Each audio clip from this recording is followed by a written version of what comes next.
Yo, what's going on everybody? It's your boy Naruto Explain here, bringing you guys another Boruto 2 Blue Vortex discussion. Today, I wanted to talk to you guys about why Chapter 14 of 2 Blue Vortex just dropped some pretty insane foreshadowing for everyone's favorite Jiraiya clone, Kashin Koji himself, and why Chapters 13 and 14 of 2 Blue Vortex had the potential to go down as some of the most consequential chapters in 2 Blue Vortex, in the way that the last 4 chapters of Boruto Naruto Next Generations messed around and changed the entire Boruto Naruto Next Generation story. So we'll start this one off by doing something an old mentor of mine used to say, which is that every now and then when you are reading a story or when you're looking at it from a perspective of a writer, sometimes it is best to just give away the goods, just spoil what's going to happen, which is what we're going to do now. Kashin Koji is 100% dying here. I'm telling you this right now.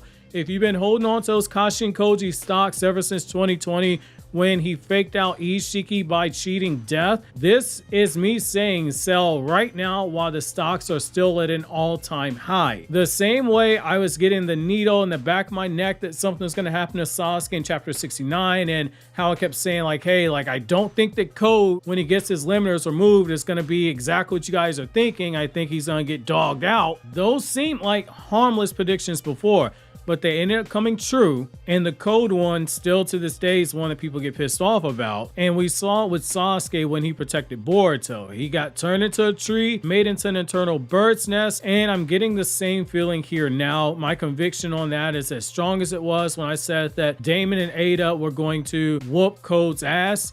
And we saw it. Damon stomped Code out, and Ada said, if you go after Kawaki, I'll kill you. And I'm saying right now, go ahead and sell those Kashin Koji stocks. Now, look, for full disclosure, because there are longtime viewers on the channel, I've got a rather complicated history of Kashin Koji. One might say I'm not exactly loyal to the guy at all. I spent 2020 to 2022 saying, hey, I think Kashin Koji's alive. Don't worry about it. I began to lose faith, and then I checked out all the way in 2023 as we got closer to the time skip. And I went from, hey, Kashin Koji's alive, to team Kashin Koji's gonna die like a bum. He's already dead off screen. It must be in his genetics, just die like a virgin. However, all of that has adjusted a bit with chapters 13 and 14 of 2 Blue Vortex, because I believe we have Seeds Planet here for Kashin Koji dying, and I think we know exactly what it's actually being linked to here. So in chapter 13 of Boruto 2 Blue Vortex, we had this moment where Kashin Koji was explaining to Boruto the circumstances of how he survived. More importantly, how he saw all these possible futures, telling Boruto that the future, it has no set path. With every decision Boruto makes, there is a potential outcome that exists for every decision he makes when the story reaches a certain point. None of these paths are ever set in stone to a better outcome. The road not taken doesn't come to pass, and with each step that is taken, steps down, more potential outcomes are shown. It's a type of power that gives the knowledge to know every possible outcome and variable, and as things adjust due to changes made, more branches are made, and Kashin Koji are able to see them. It's the dream of every scientist, being able to see the outcome of every possible variable that was unseen and to be able to make adjustments beforehand. However, what Boruto was told by Kashin Koji is that while a lot of the things he saw, they didn't come to pass, like say Ishiki killing Naruto and harvesting a chakra fruit, he is still able to pass that knowledge onto Boruto about what happened in those possible futures, in the form of training him and helping him pre-game for all the future events.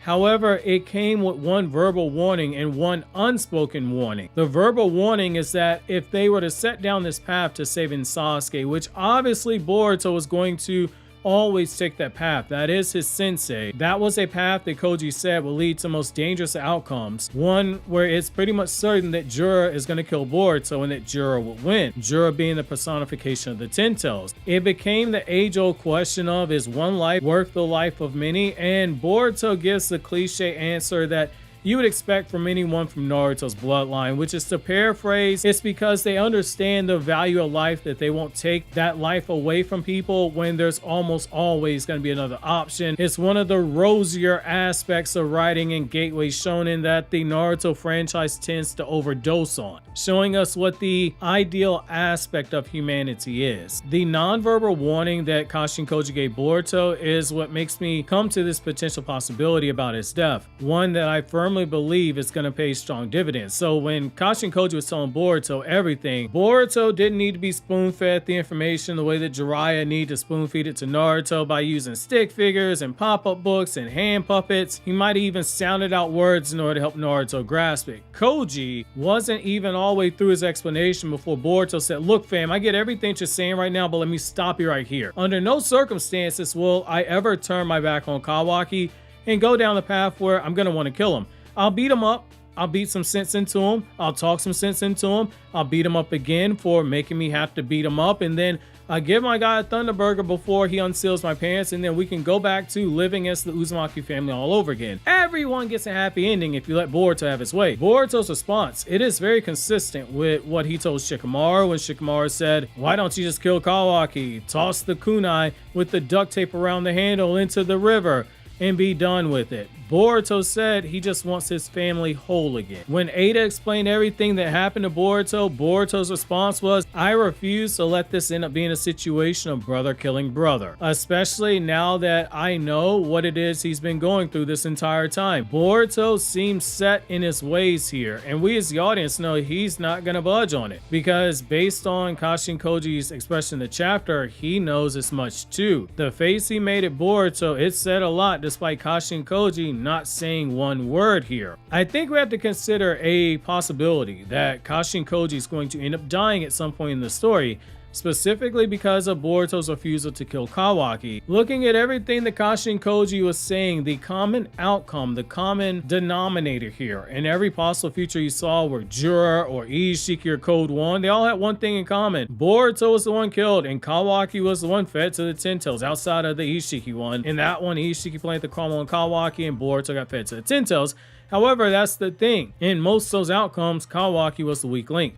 It's very simple, cold hard logic. So if you want to undermine and prevent that undesirable outcome, then you get rid of the weak link, which is what we have to look at Kawaki as. And given how good of a job that Kashin Koji did on Boruto when it came to his training, Boruto, he could kill Kawaki. Make no mistake, he could definitely kill him. He can make 2 shadow clones, split his chakra 33% between the clones and himself, have a shadow clone riz up Ada, telling her not to look in the direction of Kawaki while he's getting beat up, and then the other clone would be beating Kawaki half to death, all while the real Boruto sat in a chair with a Thunderburger being fed to him by Sarada and class rep wiping his mouth with a napkin. In short, it would be lightweight for Boruto, yet Boruto's refusing to do that. I think that's where Kashin Koji's death has to come into play here. While yes, we're still early on in the story, so we don't know exactly how to predict the exact outcome of the circumstances, like, oh, is Jura gonna do it? Is Kawaki gonna do it? We don't know that. But what we do know is, just looking at the trope that Boruto 2 Blue Vortex is pulling from,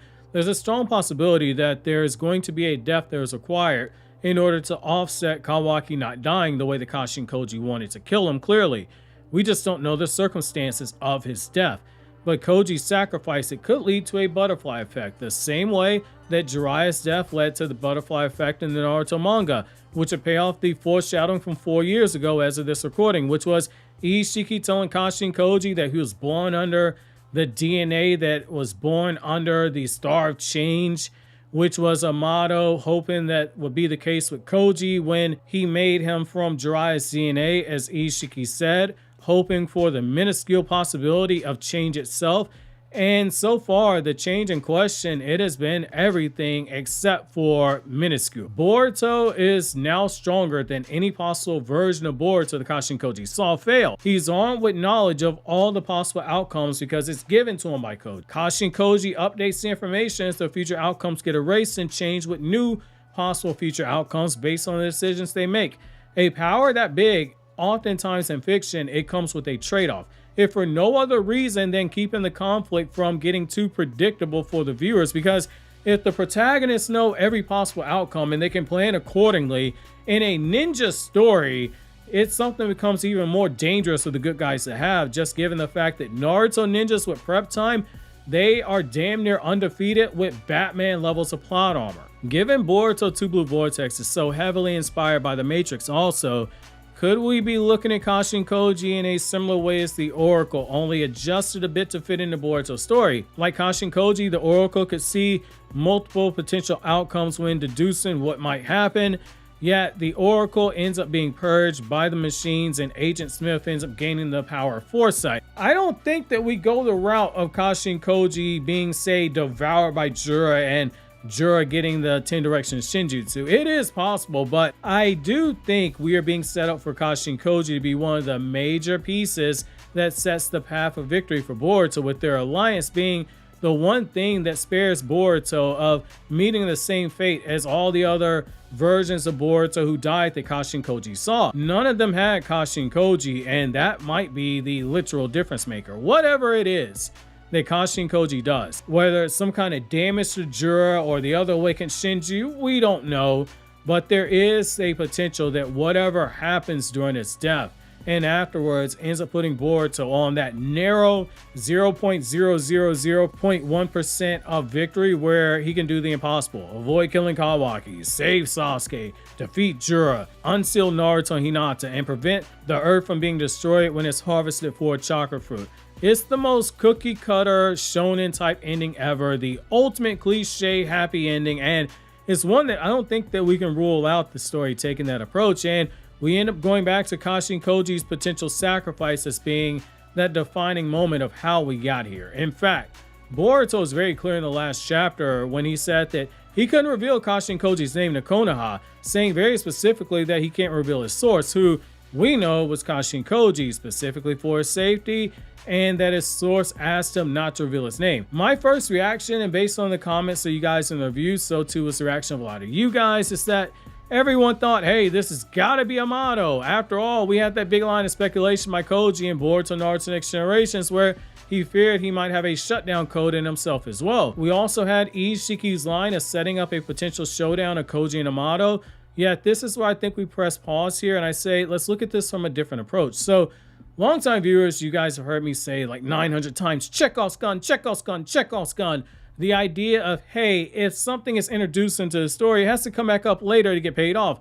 The example being, if there's a gun on a nightstand, it has to be fired off or used as a potential plot point at some point in the story, or it was useless. But just as the 48 Laws of Power has all these different laws, there are also reversals of the law that explains the dangers of the law and when using it will be wrong. The same holds true for the Chekhov's gun literary concept. So my fellow literature nerds, you know exactly what a false gun is. So I'm going to explain to you for you guys who have primarily only read manga. So it operates under a similar concept as Chekhov's gun. But in this case, what it does is it has the intentional tendency to plant details that the reader thinks, hey, this is definitely important, but in the long run, it has zero impact on the direct payoff that comes later on in the story. It's forgettable. The only way that this really works well is if the payoff that the story gives you and the journey to that payoff is just so well done that it becomes easy to overlook something you thought was important, but in the grand scheme of things, it wasn't.